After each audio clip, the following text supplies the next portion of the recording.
اور بھائی گھر میں 10 افراد ہیں, تم 2 لڈو دے کے جا رہے ہو, بیچارے 2 لڈوؤں کا کیا کریں؟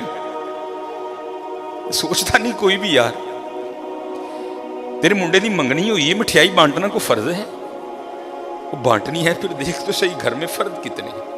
اب اس سے پہلے گھر میں کیا جنگ لگ گئی مجھے نہیں پتا کوئی. میں جب گھر میں جا کے ڈرائنگ روم میں جو ان بیچاروں کا ماڑا سا تھا میں ہٹ گیا, تو اتنی آواز میری کان میں کسی عورت کی آئی, مرن جوگی کی لڑائی دے گی نہ ہی دے کے جاندی, کو فائدہ ہوا اس کو؟ دھیان رکھا کرو یار. منڈے کی منگنی کی, آپ کے پوتے کی, آپ کے دوتے کی مٹھیائی بانٹنا فرض نہیں ہے. خدا کا واسطہ جب بنڈنی ہے تو تھوڑا دل تو نکالو یار. کم از کم دیکھ لو اس گھر میں کتنے افراد ہیں. یہ جو 2 لڈو میں اپنے بیٹے کی مٹھائی کی دیکھ کے جا رہی ہیں, بیچارے کی کرن گے نا 2 لڈو اندر. اس سے پہلے اس اماں نے اس گھر سے کتنی بد دعائیں اکٹھی کر لی مجھے نہیں پتا کوئی. یہ میرے کانوں میں اتنی بس آواز آئی ہے کی مرن جوگی لڑائی دے گی سارے گھر. ہم سخی نہیں ہیں حضرت, ہم سخی نہیں ہیں. سخی وہ ہے جو بغیر وجہ کے دیتا ہے, اور اگر کوئی وجہ والا بھی آئے تو پھر وہ اس کی طلب سے بھی بہت زیادہ دیتا ہے, اور بے تحاشا. اب یہ ماشاءاللہ عاشورہ آنے والا ہے, جو ہماری حضرت امام حسین سے عقیدتیں ہیں وہ کسی سے ڈھکی چھپی نہیں ہیں. لیکن حضرت 10 محرم کو ہونا کیا ہے, وہ کیا کہتے ہیں, ٹھڈ رج گیا اکھاں نہیں رجیاں ہونی کوئی. ہر بندے نے 6 شاپر اٹھائے ہیں, ادھر سے لے گا آگے جا کے رکھ دے گا, پھر اگر سے نیا اٹھائے گا پھر اس کو بھی آگے جا کے. اس دفعہ کوشش کرنا حضرت کہ کچھ پکا کے نا کچھ بنا کے اسے ماڑے کر دے. یہی ان کا طریقہ تھا, اسے ماڑے کار دے کے آئیے, اسے ماڑے کار. میں اور یہ لڈوؤں والا معاملہ میرے ساتھ بھی ہوتا, لیکن اللہ کا شکر ہے میرے ساتھ 3 نہیں یا 2 نہیں ہوتے. اس کی وجہ ہے سامنے محلہ ہے, میں خطیب ہوں, ہر بندہ اس بات کا دھیان رکھتا ہے بھئی حافظ صاحب دے کار بھیجنے, تو ظاہر ہے چیز تھوڑی ایکسٹرا آتی ہے. لیکن حضرت دھیان رکھیا کرو, خوش کرو لوگوں کے دلوں کو یار, دلوں پہ بجلیاں نہ گرایا کرو. نہ بانٹو اپنے بیٹے کی مٹھائی منگنی کی, کوئی نہیں ہے, کچھ بھی نہیں ہوگا حضرت. لیکن یار یہ 2 لڈو نہ دو یار, 2 لڈو نہ دو. کسی کے لیے کوئی چیز کوئی اہمیت نہیں رکھتی, لیکن کوئی ہوتا ہے اس کے لیے وہ چیز بہت کچھ ہوتی ہے حضرت. میرے گھر مہمان آ گئے, بڑے امیر کبیر ریلیٹیو ہیں ہمارے, تو اس وقت میں اب آپ کو بتا دوں کسی کے لیے کوئی چیز کچھ نہیں ہوتی. بڑے ماشاءاللہ میرے گھر میں اس وقت بظاہر کچھ نہیں تھا, لینے جانا تھا.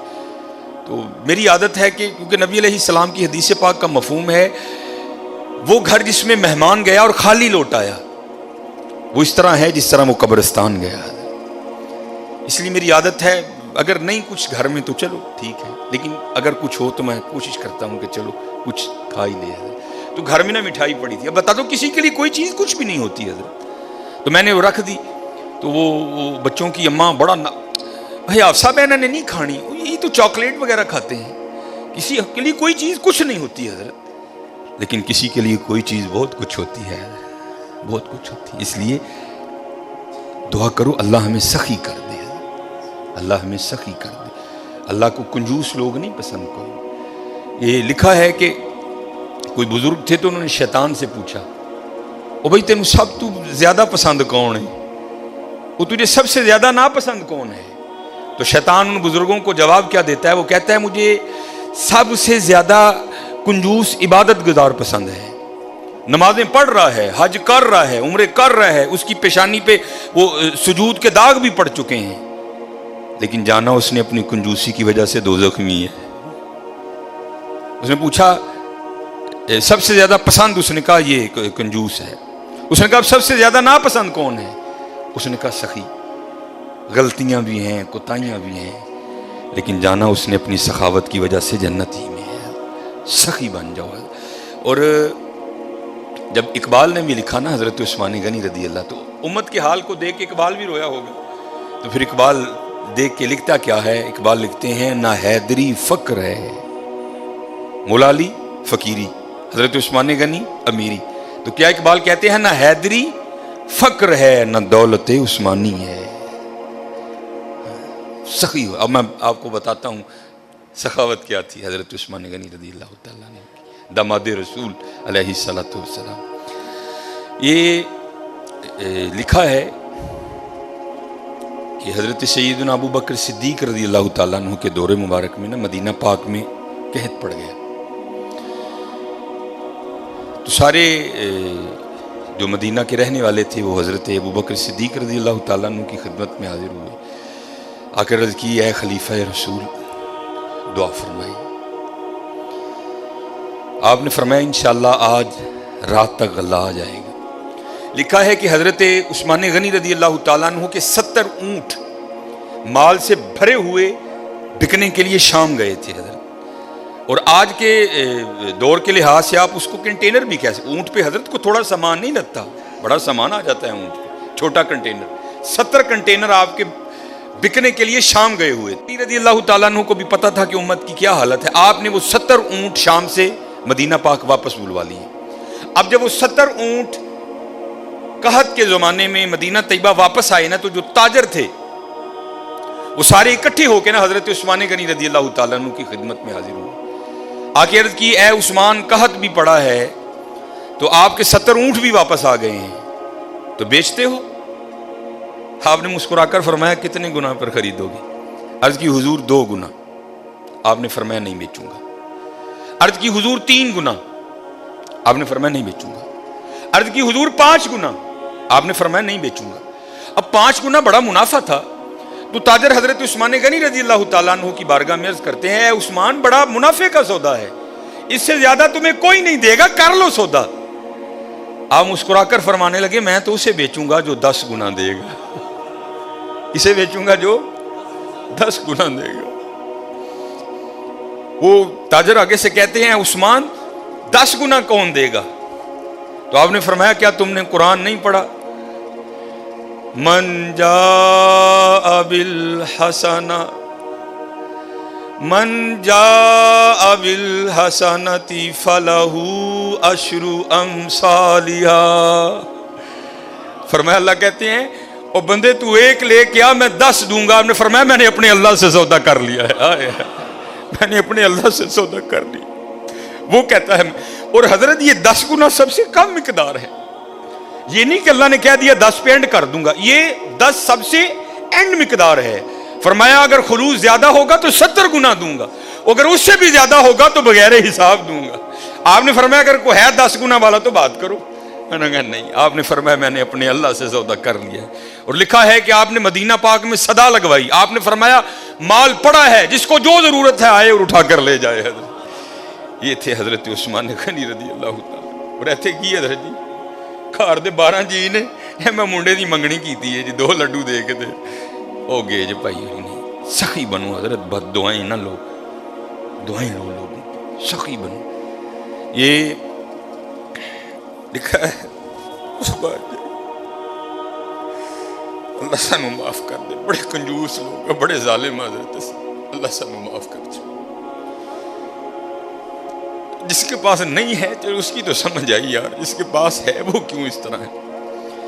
اور ایک بات تھی بڑی دیر وہ واٹس ایپ پہ گھومتی رہی, اور حقیقت ہے ہم لوگ اسی طرح کرتے ہیں. کسی نے بڑی جوتی ماری تھی کسی کو, اس نے کیا لکھا, اس نے کہا ایک امیر عورت کپڑے کی دکان پر بیٹھ کر نا دکاندار کو کہہ رہی تھی او میرے منڈے دا ویاہ ہے تے جڑی سب نہ لو کوالٹی ہے نا ذرا منو وہ دکھا, میں اپنی کام والی نو کپڑے دینے. اور دوسری طرف کیا لکھا تھا کہ ایک غریب کام والی دکان پر کیا کہہ رہی تھی, اور میں جنہاں دے گھر کام کرنی ہے انہاں دے منڈے دا ویاہ ہے, ذرا منو مہنگا جہا سوٹ وکھا میں دینا ہے. ہائے ہائے, نہ حیدری فقر ہے نہ دولت ہے, عثمانی ہے. اور کنجوس نہ بنیو حضرت, کتی ظالم نہ بنیو, سخی بنیو,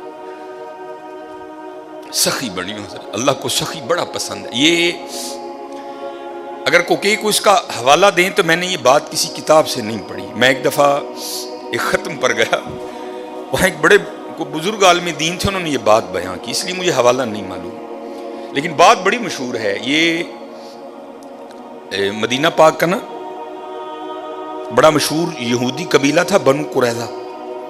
انہوں نے ایک وعدہ خلافی کی اور پھر سزا یہ آئی اللہ کی طرف سے کہ حکم دیا ان سب کی گردنیں اڑا دو. بنو قریظہ یہودیوں کا قبیلہ تھا, وہ سب کی گردنیں مار دی گئیں. نبی علیہ السلام موجود تھے, سب کی گردنیں اتاری گئیں. تو میں نے پڑھا نہیں، ایک عالم دین تھے اور ماشاءاللہ ان کا نام ہی ایک بہت بڑا حوالہ تھا. تو کہتے ہیں صرف ایک یہودی رہ گئے، آخری یہودی، حضرت علی رضی اللہ تعالیٰ عنہ گردنیں اتار رہے تھے. تو نبی علیہ السلام نے فرمایا علی سے چھوڑ دو، جانے دو اسے. اب یہ نہیں کہ نعوذ باللہ من ذالک، کیونکہ ان کی شان تو یہی سمینا و اطعنا، کوئی اختلاف نہیں تھا. یہ تھا راز جاننے کے لیے. مولا علی رضی اللہ تعالیٰ عنہ نے نبی علیہ السلام کی بارگاہ میں عرض کی، اللہ کے رسول یہ بھی تو یہودی ہے، جو قصور انہوں نے کیا تھا اس نے بھی تو کیا ہے. اے اللہ کے رسول آپ پر ماں باپ فدا ہوں، ان کی اتار دی، اس کو کیوں چھوڑ دیا؟ تو نبی علیہ السلام نے فرمایا اے علی رضی اللہ تعالیٰ عنہ، ابھی جبرائیل امین علیہ السلام خدا کا سلام اور پیغام لے کر آئے تھے، اور سلام کے بعد پیغام یہ آیا ہے محبوب اسے معاف کر دو، یہ سخی ہے، یہ غریبوں کو کھانا کھلاتا ہے. یہودی حضرت، محبوب یہ سخی ہے، یہ غریبوں کو کھانا کھلاتا. اور حضرت ایک نہیں، قرآن پاک میں بار بار مذمت آئی، تو غریب کو کھانا ہی نہیں کھلاتا. چلو میں دور نہیں لے کے جاؤں گا، وہ پارا جو آپ سارے کھول سکتے ہو، جو تقریباً 8ویں اور 9ویں اور 10ویں کے نصاب میں بھی شامل رہی، اور تقریباً اس وقت تقریباً وہی سارے چہرے بیٹھے ہیں جنہوں نے یہ نصاب پڑھ رکھا ہے. ارائیت الذی، سورہ ماؤن، ارائیت الذی یکذب بالدین فذلک الذی یدعو الیتیم، وہ یتیم نو تکے دیندا ہے. فلا یحض علی طعام المسکین، مسکین نو کھانا نہیں کھواندا. سورہ فجر 30واں پارہ، پھر وہی بات آئی حضرت، ولا تحاضون علی طعام المسکین، مسکین نہ دلوں پہ بجلیاں گرایا. منڈے کی منگنی کی مٹھائی بانٹنا فرض نہیں ہے حضرت، لیکن جے دین جاندے ہو خدا دا واسطہ ہے اپنی بیبیاں نو او چلیے اینا دھیان کر گھر جی کنے، یہ تیرے 2 لڈوؤں کا کیا کریں گے وہ غریب لوگ، حضرت دھیان کیا کرو. حضرت عثمان غنی رضی اللہ تعالیٰ. اب حضرت اب حالی بانٹتے نہیں تھے، اب بانٹنے کا بھی انداز سنو کیسا تھا ان لوگوں کا. نبی علیہ السلام نے گھر تشریف لائے. بظاہر کا لفظ ضروری ہے، بظاہر کچھ موجود نہیں تھا. آپ آئے، آپ نے آ کر پوچھا کچھ کھانے کو ہے؟ عرض کی گئی اللہ کے رسول نہیں ہے کچھ، کیونکہ اما عائشہ رضی اللہ تعالیٰ نے فرماتی ہیں 3 چاند گزر جایا کرتے تھے، کشان نبوت میں چولہا نہیں جلتا تھا. نبی علیہ السلام تشریف لے گئے.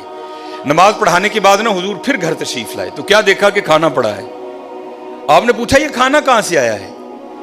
تو عرض کی گئی اے اللہ کے رسول علیہ السلام، ہم کھانا رکھنے والے کو نہیں جانتے، کیونکہ انہوں نے کپڑے سے اپنا منہ چھپا رکھا تھا، دستک دیتے جاتے تھے اور کھانا رکھتے جاتے تھے. تو لکھا ہے کہ حضور نبی کریم علیہ السلام کی مبارک آنکھوں میں آنسو آ گئے. حضور نبی علیہ السلام نے کیا ارشاد فرمایا؟ آپ نے فرمایا میرے عثمان دے علاوہ اور کون ہو سکتا ہے؟ میرے عثمان کے علاوہ اور کون ہو سکتا ہے؟ عثمان غنی رضی اللہ تعالیٰ، نہ حیدری فقر ہے نہ دولت عثمانی ہے. ہاں حضرت ہمیشہ دھیان رکھنا، ساریاں ورنہ اس بے نیاز دیا نہیں حضرت. اور وہ چاہتا تو سب کو امیر کر دیتا، وہ چاہتا تو کسی کو کسر نہ آنے دے، لیکن کیا تبارک الذی بیدہ الملک وہو علی کل شیء قدیر. ہاں کیا الذی خلق الموت والحیات لیبلوکم ایکم احسن عملا. اسی دیکھاں گے تہاڈے جو چنگے کام کیڑا کردا ہے. یہ نہ سمجھنا کہ حضرت جب اس کی باری آئی تو خدا کے خزانوں میں سے ختم ہو گیا تھا. نہیں حضرت، اس کے خزانے تو بھرے پڑے. ہاں یہ ہے میں دیکھوں گا کہ تم میں سے اچھے کام. ہاں آزمائش ہے حضرت، دھیان رکھنا ہمیشہ ماڑے ہیں.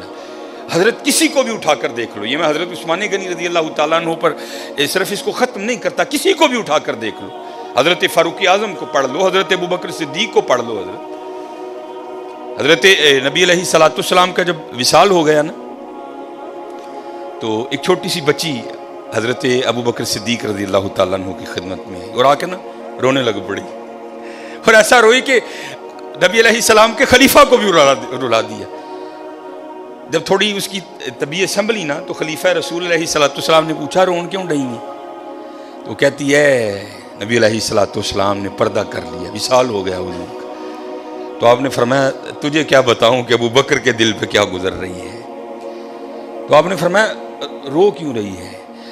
تو کہتی ہے گھر میں صرف میری دادی ہے جو نابینا ہے، امی انتقال کر گئی، والد صاحب ایک غزوے میں شہید ہو گئے، اب میں ہوں اور میری اندھی دادی ہے. ایک ہماری بکری ہے، اسی کے دودھ سے ہمارا گزر بسر ہوتا ہے. تو آپ نے فرمایا بکری مر گئی؟ وہ کہتی نہیں ہے. دودھ دینا چھوڑ دیا؟ نہیں، دے رہی ہے. تو آپ نے فرمایا رو کیوں رہی ہے؟ وہ کہتی ہے دادی اندھی ہے، وہ تو دودھ نکال نہیں سکتی، میں چھوٹی ہوں، مجھے نکالنا آتا نہیں. جب نبی علیہ الصلوۃ والسلام حیات تھے تو آپ روز آیا کرتے تھے اور ہمیں دودھ نکال کے دیا کرتے تھے. اب رو اس لیے رہی ہوں کہ حضور کا تو انتقال ہو گیا، اب دودھ کون نکالے گا؟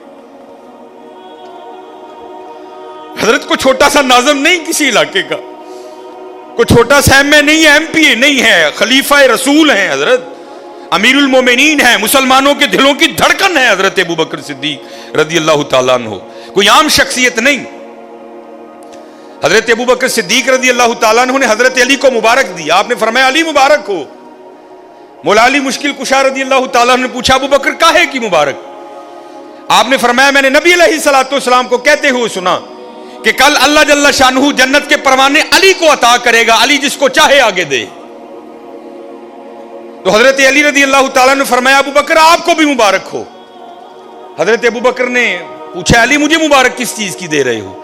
تو آپ فرماتے ہیں میں نے حضور نبی علیہ الصلوۃ والسلام کو کہتے ہوئے سنا تھا اے علی دینا اس کو جس کے دل میں ابوبکر کی محبت ہوگی. چھوٹا نام نہیں ہے ابوبکر، حضرت کو محلے کا چھوٹا سا ناظم نہیں ہے، خلیفہ رسول ہیں حضرت، خلیفہ رسول. آپ رو کر فرمانے لگے ابوبکر مر نہیں گیا، جب تک ابوبکر رہے گا آج کے بعد تیری بکریوں کا دودھ آ کر ابوبکر نکالا کرے گا. دلوں پہ بجلیاں نہ گراؤ حضرت، دعائیں لو. اسی اپنے کار بد دعاواں دے ڈیر لا لے دیں حضرت، بد دعاواں ہی بد، اپنے خلاف دعائیں کرنی حضرت، دعائیں لو حضرت، دعائیں. جس کو اٹھا کر دیکھو حضرت، جس کو پڑھ لو، تم کسی کو سخت نہیں پاؤ گے، تم ہر ایک کو اسی طرح کا پاؤ گے. وہ اقبال نے کہا تھا نا ہو ہلکا یاراں تو بریشم کی طرح نرم. یہ مومن کی بات ہو رہی ہے. ہو ہلکا یاراں،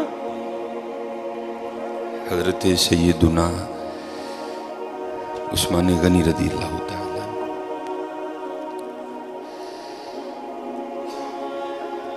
لکھا ہے کتابوں میں کہ حضرت عثمان غنی رضی اللہ تعالیٰ عنہ کے علاوہ کوئی ایسی شخصیت نہیں ہے کہ جس کے نکاح میں ایک نبی کی دو بیٹیاں آئیں. یہ سعادت اللہ نے حضرت عثمان غنی کو عطا فرمائی. اور بلکہ دو ہی نہیں آئیں، حضرت سیدنا علی المرتضیٰ رضی اللہ تعالیٰ عنہ راوی ہیں، جس کا مفہوم ہے کہ نبی علیہ الصلوۃ والسلام نے ارشاد فرمایا کہ اگر اللہ جل شانہ مجھے 40 بیٹیاں بھی عطا کرتا نا تو میں نے ایک ایک کر کے عثمان غنی کے نکاح میں دے دینی تھی. 5ویں پشت میں حضرت عثمان غنی رضی اللہ تعالیٰ عنہ کا جو سلسلہ نسب ہے وہ نبی علیہ الصلوۃ والسلام سے جا کے مل جاتا ہے. اور حضرت علی رضی اللہ تعالیٰ عنہ فرماتے ہیں کہ نبی علیہ الصلوۃ والسلام کے صحابہ میں سب سے زیادہ خوبصورت حضرت عثمان غنی تھے رضی اللہ تعالیٰ. بڑے خوبصورت تھے آپ، بڑے حسن و جمال اللہ نے عطا کیا تھا. اور پھر حضرت عثمان غنی رضی اللہ تعالیٰ عنہ سخی بھی بڑے تھے. ہم سخی نہیں کوئی بھی، ہمارے تو آگے جب تک کو بندہ آدھا گھنٹہ آ کے اپنا رونا نہ روئے ہم کہاں دیتے ہیں. سخی وہ ہوتا ہے جو بغیر وجہ کے بھی دے دیتا ہے، اور اگر کوئی مانگنے آتا ہے تو پھر اس کی طلب سے بھی زیادہ دیتا ہے. اب بہت سخی تھے. اگر کبھی آپ کتابیں اٹھا کر مطالعہ کریں تو آپ کو بہت زیادہ معاملات ایسے ملیں گے. حضرت عثمان غنی رضی اللہ تعالیٰ عنہ کی سخاوت کے بڑے سخی تھے، بہت زیادہ عطا فرماتے تھے. لیکن اب تو حضرت بس دینا ہم نے کیا ہے، ہم تو دلوں پہ بجلیاں گراتے ہیں. یہ تھوڑے دن پہلے ہی نا ہمارا تو کام ہی حضرت یہ ہے، یہاں سے وہاں، وہاں سے یہاں اور یہاں سے پھر وہاں. ایک گھر جانا تھا، لوگ نا اپنے گھروں میں بد دعائیں اکٹھی کر کے بیٹھے ہوئے ہیں اور پھر ہمیں بلا کے کہتے ہیں جی دعا کرو. وہ ہماری دعا میں اتنی کہاں طاقت آ گئی جو اتنی بد دعاؤں کی تلافی کر دے. میں آپ کو بتاتا ہوں کس طرح لوگ ہم ہائیں کس طرح لیتے ہیں، اور اس کی وجہ کنجوسی، ہماری کنجوس بڑے ہیں ہم. لیکن دکھ کی بات یہ ہے کہ ہم اپنی ذات کے لیے کنجوس نہیں ہیں. گھڑی بڑی مہنگی خریدنی ہے، موبائل آئی فون سے نیچے نہیں لینا، لیکن جب معاملہ اللہ اور اللہ کے رسول کا آئے گا پھر ہم. یہ تھوڑے دن پہلے ہی میں نے مشاہدہ کیا. ایک گھر جانا تھا کسی وجہ